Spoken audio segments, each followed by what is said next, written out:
الحمدللہ الحمدللہ وکفیٰ وسلام علی عبادہ الذین اصطفیٰ اما بعد فاعوذ باللہ من الشیطان الرجیم بسم اللہ الرحمن الرحیم ھذا بصائر للناس وہدی ورحمۃ لقوم یوقنون۔ یہ قرآن لوگوں کے لیے بصیرت کی باتیں اور ہدایت اور رحمت ہے اس قوم کے لیے جو یقین رکھتی ہے۔ ام حسب الذین اجترحوا السیئات ان نجعلہم کالذین آمنوا وعملوا الصالحات سواء محیاہم ومماتہم ساء ما یحکمون۔ کیا ان لوگوں کا جو برے کام کرتے ہیں یہ گمان ہے کہ ہم انہیں ان لوگوں کو جیسا کر دیں گے جو ایمان لائے اور نیک کام کیے کہ ان کا مرنا جینا یکساں ہو جائے۔ برا ہے وہ فیصلہ جو وہ کر رہے ہیں۔ سبحان ربک رب العزت عما یصفون وسلام علی المرسلین والحمد للہ رب العالمین۔ اللہم صلی علی سیدنا محمد وعلی آلہ وصحبہ وسلم۔ گزشتہ آیات میں ذکر ہوا تھا پارہ 25واں سورۃ الجاثیہ کی آیات مبارکہ 20 اور 21 ہے اور ساتھ ترجمہ بھی کیا گیا ہے۔ جیسا کہ گزشتہ آیات میں ذکر ہوا تھا کہ یہ جو کتاب ہم نے نبی کریم صلی اللہ علیہ وسلم پر نازل کی ہے یہ کلام الہی ہے اور اس کی تعلیمات واضح ہیں۔ جو لوگ اس میں اختلاف کرتے ہیں، جو اس میں دین کی صاف صاف دلائل کو نہیں مانتے، اپنی ضد پر اڑے ہوئے ہیں، تو ان کے اور آپ کے درمیان قیامت کے دن فیصلہ ہو جائے گا۔ اللہ تعالیٰ فیصلہ کر دیں گے اور اللہ تعالیٰ خود فیصلہ کریں گے کہ کیا یہ کتاب حق تھی یا حق نہیں تھی، کیا آپ سلم سچے نبی تھے یا نہیں تھے۔ اور پھر نبی کریم صلی اللہ علیہ وسلم کو تسلی دی گئی کہ آپ نے تو دین ان پر ظاہر کر دیا جو اللہ نے آپ پر نازل کیا، آپ نے اپنا حق ادا کر دیا، آپ ان نادانوں کی خواہشوں کی پرواہ نہ کریں، ان کی پیروی نہ کریں۔ آپ کے لیے پیروی کرنا یہی قرآن مجید ہے کہ اللہ نے آپ پر ختم نبوت کا سر پر تاج رکھا، تمام انبیاء کا آپ کو سردار بنا دیا، امام الانبیاء، ختم الرسول۔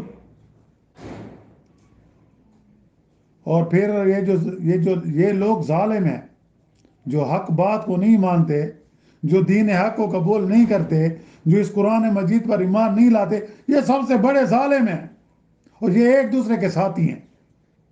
ظالم کا ساتھی ہے، اور جو پرہیزگار ہیں، جو متقی ہیں، جو مومنین ہیں، جو اپنی زندگی اللہ اور نبی کریم صلی اللہ علیہ وسلم کے احکامات کے مطابق گزارتے ہیں، ان کا کارساز اللہ ہے۔ وہ ایک دوسرے کے دوست ہیں، ان کا کارساز کون ہے؟ اللہ ہے۔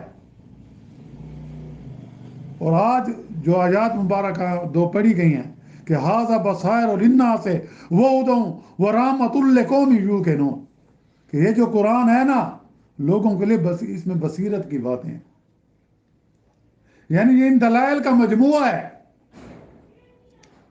جو احکام دین کے متعلق ہیں، جن سے انسانی ضروریات اور حاجات وابستہ ہیں۔ یہ وہ کتاب ہے جو ہماری زندگی کے ہر شعبے میں رہنمائی کرتی ہے۔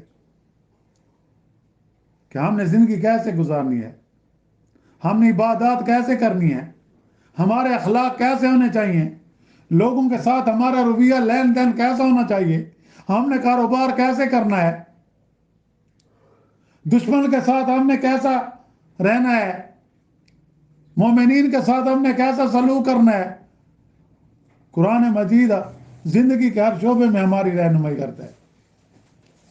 اس میں جتنے بھی علوم ہیں ان سب میں قرآن مجید یہ وہ کتاب ہے جو ہماری رہنمائی کرتی ہے۔ اللہ تعالیٰ نے خود فرمایا ہے کہ یہ قرآن جو ہے اس میں بصیرت کی باتیں ہیں، یہ ہدایت ہے، یہ ہماری رہنمائی کرتا ہے، اور یہ رحمت ہے۔ کبھی قرآن مجید میں کہا کہ یہ شفا ہے، یہ شفا ہے۔ قرآن مجید کے بہت سے نام، الفرقان ہے کہ حق اور باطل میں فیصلہ کرنے والا ہے، یہ ذکر ہے، اس سے نصیحت حاصل کی جاتی ہے،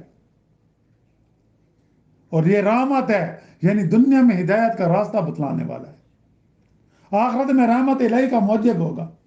یعنی جس نے قرآن مجید کی پیروی کی، جس نے قرآن مجید کے مطابق اپنی زندگیاں گزاری اور نبی کریم صلی اللہ علیہ وسلم کی سنت کو اپنے سینے سے تھام لیا، صحابہ کرام کے نقش قدم پر چلے، تو ان کے لیے آخرت میں کیا ہے؟ یہ رحمت الہی ہے، اللہ کا کرم ہوگا ان پر۔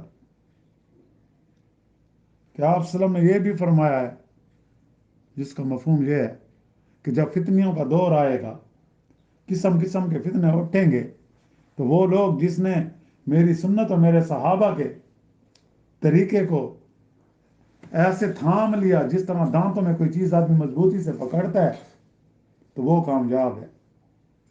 آج بدقسمتی سے صحابہ کو نشانہ بنایا جا رہا ہے، جن کو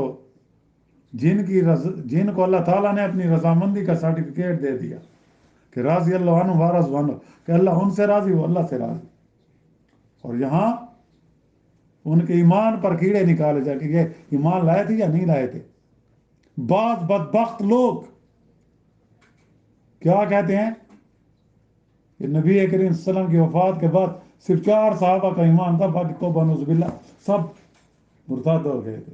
اس کا مطلب یہ تو آپ صلی اللہ علیہ وسلم اپنے مشن میں ناکام ہو گئے۔ وہ اصل میں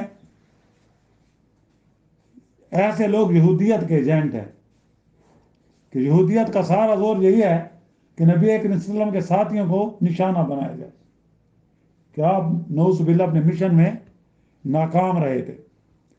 اور دوسرا، خیر مسلموں کو کیا تکلیف ہے صحابہ کرام سے، انہوں نے آدھی دنیا سے زیادہ کو فتح کیا۔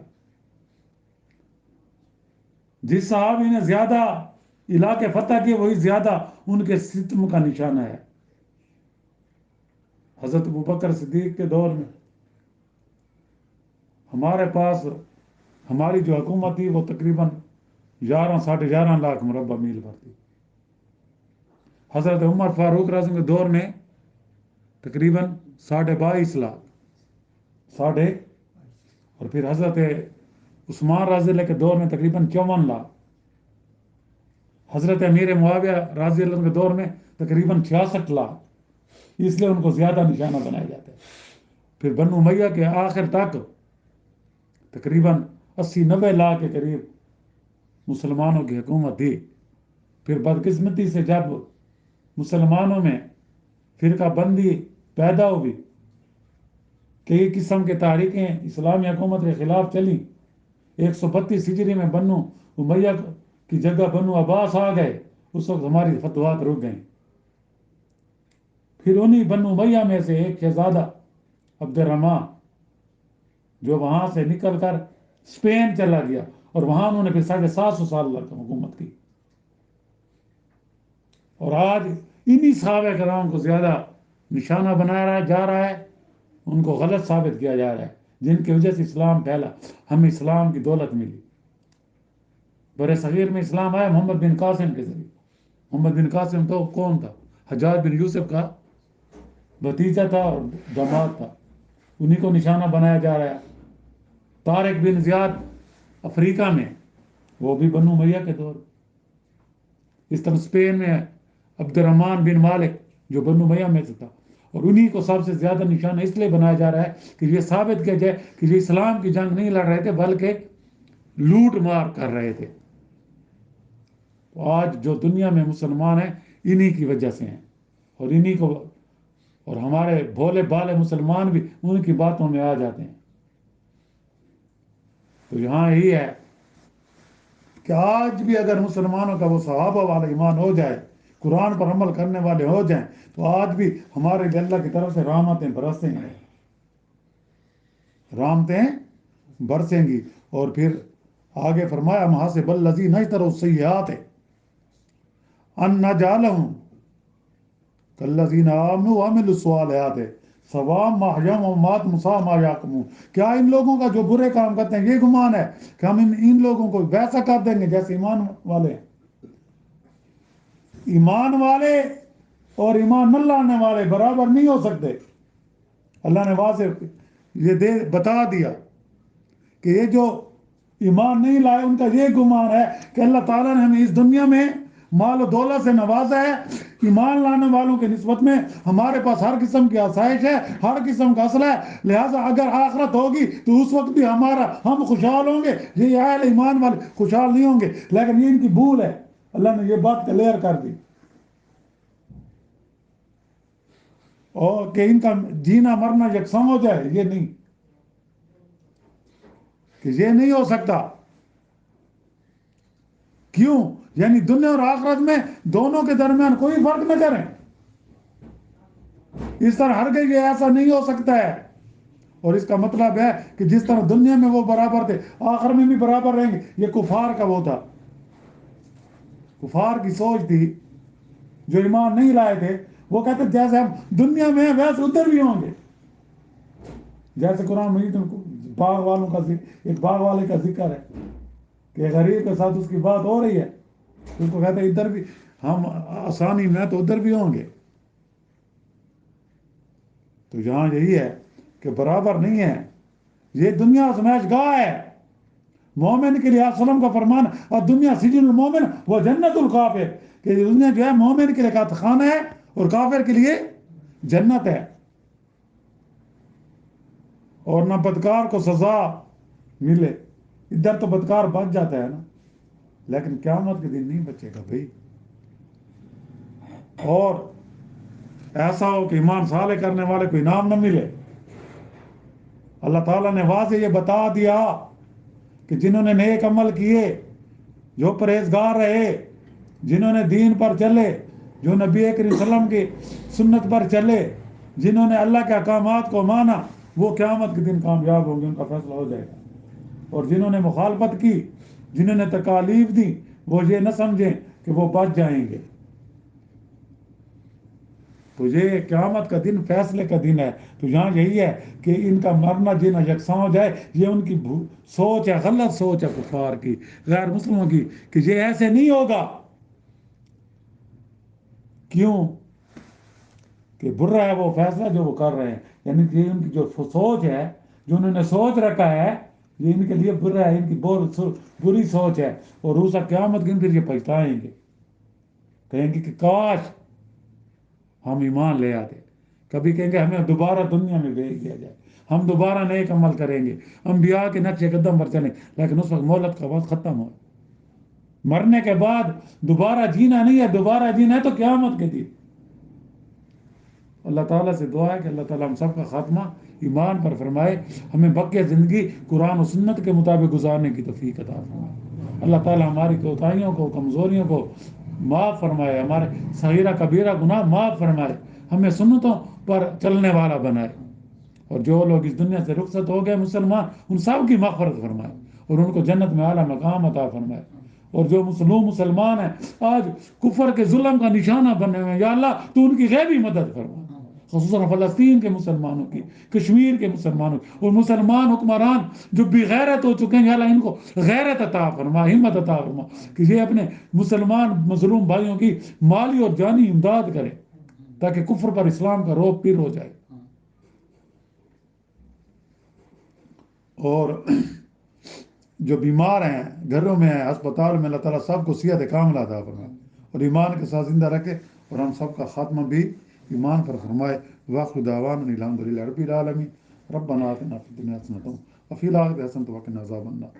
صلی اللہ تعالیٰ علی خیر خلق محمد وآلہ وصحبہ اجمعین برحمتہ.